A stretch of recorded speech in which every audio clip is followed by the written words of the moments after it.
여러분, 비행기 타실 때마다 마주치는 승무원들 있잖아요. 사실 이분들은 우리가 모르는 아주 특별한 규칙에 따라 움직이고 있거든요.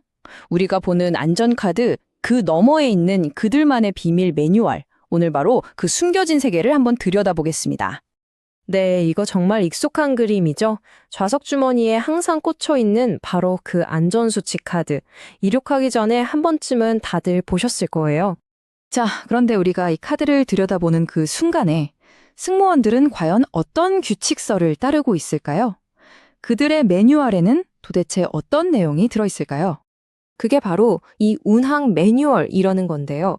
이게 그냥 안내 책자 수준이 아니에요. 아주 사소한 절차부터 정말 상상도 하기 싫은 그런 비상 상황까지 승무원의 모든 행동 하나하나를 규정하는 말 그대로 바이블 같은 겁니다. 자, 그럼 이 매뉴얼이 실제로 어떻게 쓰이는지 한번 들여다볼까요? 가장 먼저 살펴볼 건 비행 중에 예기치 못한 문제가 생겼을 때입니다. 이거 요즘 정말 많은 분들이 걱정하는 상황일 거예요. 바로 리튬 배터리 화재. 정말 만약에 내 옆자리 승객 노트북에서 갑자기 연기가 확 피어오른다. 그럼 승무원들은 어떻게 움직일까요? 매뉴얼에는요, 이 열폭주 현상의 징후를 아주 정확하게 명시해놨어요. 그냥 연기가 나는 것뿐만 아니라 평소랑 다른 탁탁거리는 소리, 만질 수 없을 정도의 열기, 심지어 기기에서 막 파편이 튀어나가는 현상까지요. 이런 신호들을 놓치지 않는 게 초기 대응의 핵심이거든요. 그런데 여기서 진짜 깜짝 놀랄 만한 사실이 하나 있습니다. 기내 소화기 있잖아요. 그게 작동하는 시간이 단 9초래요. 9초. 정말 눈 한 번 깜빡하면 끝나는 시간이죠. 그러니까 망설일 틈이 아예 없다는 거예요. 이 짧은 시간 안에 정확하게 불 꺼야만 하는 겁니다. 자, 근데 불을 껐다고 끝이 아니에요. 그 다음이 더 중요합니다. 불이 났던 기기는 위험물로 분류돼서요. 보시는 것처럼 정말 철저한 절차를 거쳐서 처리돼요. 봉투에 넣고 그걸 또 다른 봉투에 넣고 심지어 기체 맨 뒤쪽 화장실에 있는 금속 용기에 넣어서 잠근 다음에 30분마다 확인까지 해야 합니다. 정말 빈틈이 없죠. 이 매뉴얼은요. 이런 화재 정도는 시작이 불가해요. 정말 상상할 수 있는 최악의 시나리오까지 다 대비하고 있거든요. 그리고 그걸 위해서 기내에는 우리가 전혀 알지 못하는 아주 특별한 장비들이 숨겨져 있습니다. 이게 뭘까요? 바로 비상용 도끼입니다. 근데 이게 그냥 평범한 도끼가 아니에요. 손잡이 부분을 보세요. 저게 무려 24,000볼트의 고압 전류까지 막아낼 수 있는 절연 처리가 되어 있습니다. 어마어마하죠. 그럼 이 도끼 어디에 쓸까요? 그냥 몸 부술 때? 아니에요. 매뉴얼을 보면 용도가 훨씬 다양합니다. 비행기 벽 패널을 뜯어서 그 안에 숨어있는 불씨를 찾아내거나 추락 후에 문이 찌부러져서 안 열릴 때 길을 만들기도 하고요. 심지어 야생에 불시착하면 땔감을 구하는 생존 도구로도 쓰인다고 합니다. 정말 만능 도구죠.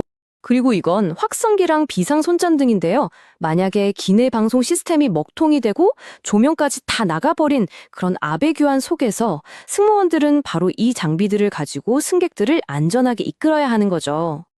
자, 그리고 이건 우리한테 좀 익숙한 물건이죠? 바로 안전 시범종 키트입니다. 가끔 스크린에 나오는 안전 비디오가 재생이 안 될 때가 있잖아요. 그럴 때 승무원들이 바로 이걸 꺼내서 직접 시범을 보이는 겁니다. 그러니까 모든 상황에는 다 대비책이 있다는 거죠. 하지만 매뉴얼의 내용은 여기서 끝나지 않아요. 이제부터는 정말 가장 극단적인 상황을 다룹니다. 바로 비행기에서 무사히 탈출한 다음에 지상에서 어떻게 살아남느냐 하는 문제죠. 이 표를 한번 보세요. 승무원들이 얼마나 다양한 환경에 대한 생존 훈련을 받는지 한눈에 알 수 있습니다. 사막, 극지방, 바다. 환경에 따라서 생존법이 완전히 달라져요. 예를 들어서 사막에서는 덥다고 옷을 벗는 게 아니라 오히려 땀 증발을 막기 위해서 몸을 가려야 하고요. 차가운 바다에 빠졌을 땐 체온 유지를 위해 젖은 옷이라도 절대 버리면 안 된다고 나와 있죠.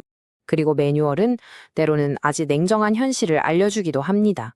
우리 몸에서 피가 2.3리터 이상 빠져나가면 사망에 이를 수 있다는 사실 같은 거요. 그렇기 때문에 추락 직후의 응급처치가 정말 그야말로 생사를 가르는 골든타임이 되는 겁니다. 하지만 다행히도 우리에겐 기술이 있죠. 이 장비가 바로 자동 조난 송신기인데요. 추락 같은 큰 충격이 가해지면 최대 48시간 동안 자동으로 구조 신호를 계속해서 보냅니다. 생존자들이 구조를 기다리는 동안 정말 한 줄기 빛과 같은 존재죠. 특히 차가운 물에 빠졌을 때의 생존법은 정말 구체적이에요.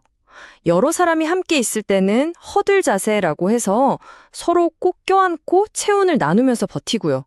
만약 혼자라면 헬프 자세라고 해서 몸을 최대한 웅크려서 열 손실을 최소화하라고 되어 있습니다. 이 모든 게 다 매뉴얼에 나와 있는 생존 기술이에요. 자, 지금까지 여러 가지의 상황들을 살펴봤는데요. 이 모든 이야기들이 결국 가리키는 건 딱 한 가지입니다. 우리가 평소에 생각하는 승무원의 역할, 그 너머에 있는 그들의 진짜 모습에 대한 거죠. 우리가 비행기에 타면 항상 듣는 안내방송이 있죠? 비상구는 어디에 있고, 구명조끼는 어떻게 입고, 바닥 유도등은 어디 있고, 매번 들어서 좀 지겹게 느껴질 수도 있는 그런 내용들이요. 하지만 우리가 듣는 그 간단한 안내방송 이면에는요, 승무원들만 보는 이런 복잡한 안전 책임 구역 지도가 있습니다. 승무원 한 명 한 명이 기체의 특정 구역과 그 안에 있는 모든 안전 장비에 대해 완벽하게 책임을 지고 있다는 뜻이에요. 우리가 듣는 건 이 거대한 책임감에 정말 빙산의 일각에 불과한 거죠. 그리고 운항 매뉴얼에 나오는 이 한 문장은 승무원의 책임이 무엇인지를 가장 극명하게 보여줍니다. 비상 상황 발생 시 보호자 없이 혼자 탄 어린이의 안전은 객실 승무원의 책임이다. 어떤 위기 상황에서도 가장 약한 승객까지 책임져야 한다는 그 무거운 사명감이 담겨 있는 말이죠. 자, 이제 승무원 매뉴얼의 비밀을 조금이나마 엿보셨는데요. 다음에 비행기에 오를 때 여러분의 눈에 비치는 승무원의 모습은 어떨까요? 아마 이전과는 조금 다르게 보이지 않을까요?